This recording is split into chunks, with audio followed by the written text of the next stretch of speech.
Nah, coba kita urai satu-satu ya. Kita mulai dari pendidikan yang ke bawah dulu. Dari yang paling sederhana.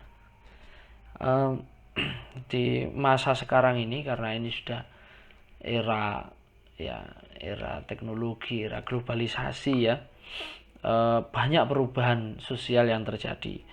Orang di zaman dulu itu yang dipikirkan pokoknya bangun pagi itu yang terpikir adalah nanti siang bisa makan atau tidak. Maka orang zaman dulu itu ya ke sawah, ke ladang, cari kayu atau cari makanan, kemudian belum sampai tengah hari ya sudah pulang karena harus segera diolah masakannya. Terus kalau sudah bisa makan itu ya sudah, nanti sisa-sisa tenaganya sore itu ya untuk kegiatan lain.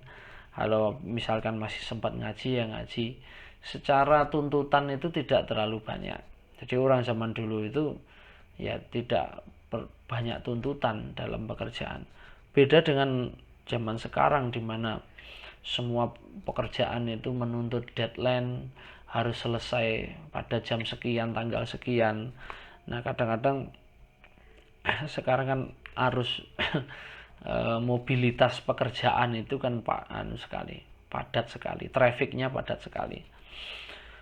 Nah, ini kemudian berpengaruh juga dampaknya itu pada bagaimana kemudian keluarga itu, terutama anak itu mendapatkan pendidikan.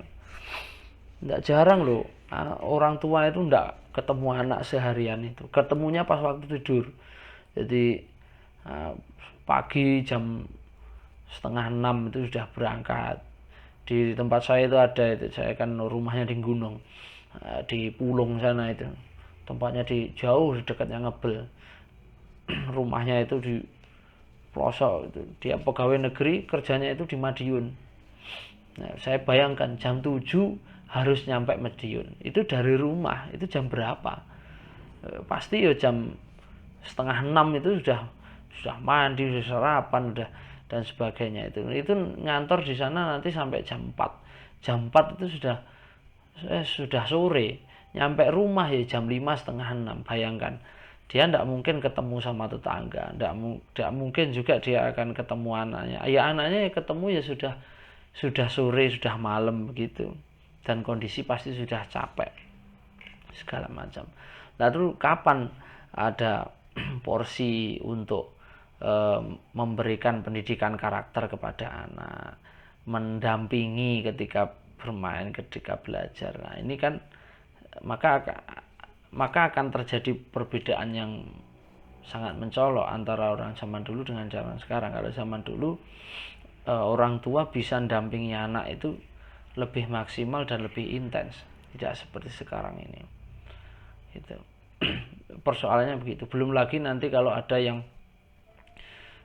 ya karena kondisi ekonomi ya tidak bisa kita salahkan, akhirnya lalu kemudian salah seorang dari bapak atau ibu atau mungkin dua-duanya akhirnya merantau ke tempat yang jauh, mungkin ya di luar kota, luar provinsi, bahkan mungkin ada yang sampai ke luar negeri. Nah, maka anak ini kan kemudian akan kehilangan figur gitu loh. Dia kehilangan sosok yang akan gunakan sebagai prototip ya, sebagai model untuk dia contoh begitu. Nah, ini sebetulnya sangat ya dilematis sekali. Di satu sisi itu juga kita tidak bisa menyalahkan karena itu adalah faktor kebutuhan, tetapi di sisi lain juga kalau misalkan ini dibiarkan, maka anak ini nanti akan eman-eman begitu loh, tidak mendapatkan pendidikan itu dalam artian penanaman karakter itu tidak akan dimiliki oleh dia. Nah, jalan keluarnya bagaimana? Alternatifnya adalah ya orang tua harus bisa memaksimalkan ya, bahwa jangan sampai anak ini tidak memiliki figur atau tidak memiliki orang untuk dicontoh. Nah, kalau teknisnya teknisnya ini bisa macam-macam sesuai dengan keadaan. Kalau misalnya seorang tua itu misalkan berada di tempat yang jauh, maka anak ini harus dicarikan tempat. Dia harus dicarikan tempat yang mana tempat itu ada seseorang atau ada lingkungan yang bisa memberikan dia bisa memberikan atau bisa mempengaruhi, memberikan penanaman karakter yang baik kepada dia. Gitu. Itu yang saya alami sendiri seperti itu. Maksudnya saya mengalami itu bukan kok saya ditinggal orang tua kerja, itu enggak. Jadi ketika saya di usia aliyah begitu, di usia SMA begitu, saya oleh bapak saya itu dibawa ke rumah mbah saya. Nah, di lingkungan mbah saya itu kan lingkungan yang religius, lingkungan yang agamis. Maka itu secara tidak langsung akan membentuk kepribadian saya untuk baik. Lingkungan agamis, lingkungannya juga pekerja keras begitu. Jadi kita di situ akan dapat banyak hal pelajaran hidup gitu. Jadi apa yang dilakukan setelah sekolah, ya kadang-kadang ya ke ladang, ke sawah gitu. Nanti kalau malam itu ya kumpul di masjid. Nggak ada anak muda itu tidur di rumah, nggak ada. Lokne konco-koncone, ngempeng boe begitu. Dulu semuanya tidurnya di masjid. Nah, di situ kan pola-pola karakteristiknya itu kan akan terbentuk dengan baik di situ. Nah, itu orang tua harus mengupayakan itu. Ya kalau sekarang kan sudah ada pondok ya. Anak kecil itu sudah bisa dipondokkan, usia SD aja udah pada pondok sekarang.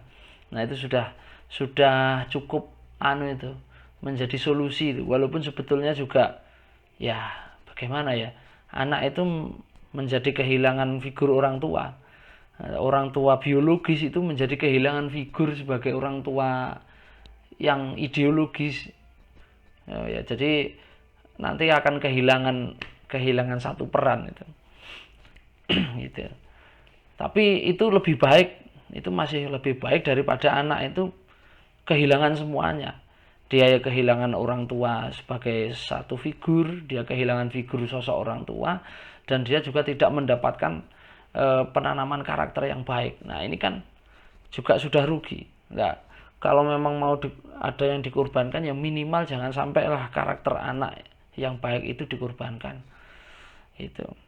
Ya memang ini persoalan yang rumit memang ya. Persoalan yang begini ini memang rumit.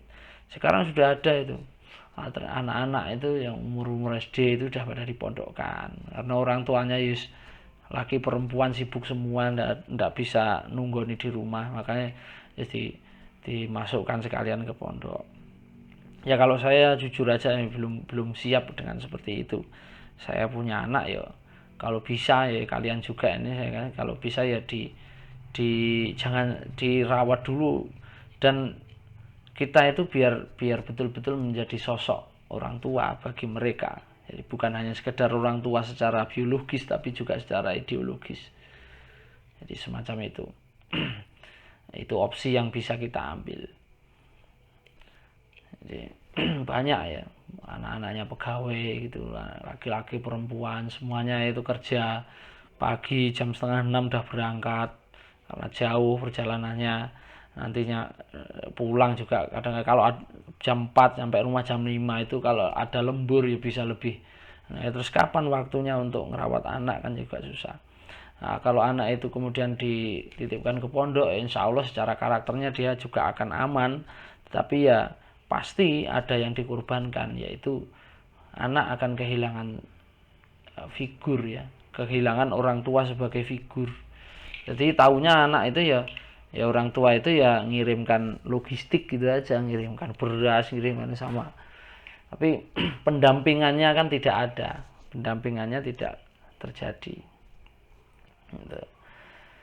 Tetapi meskipun begitu ya, itu sebetulnya kalau orang tua itu pandai memanfaatkan momentum, itu juga akan menjadi baik. Jadi ada yang disebut dengan istilahnya apa itu, quality time ya, quality time.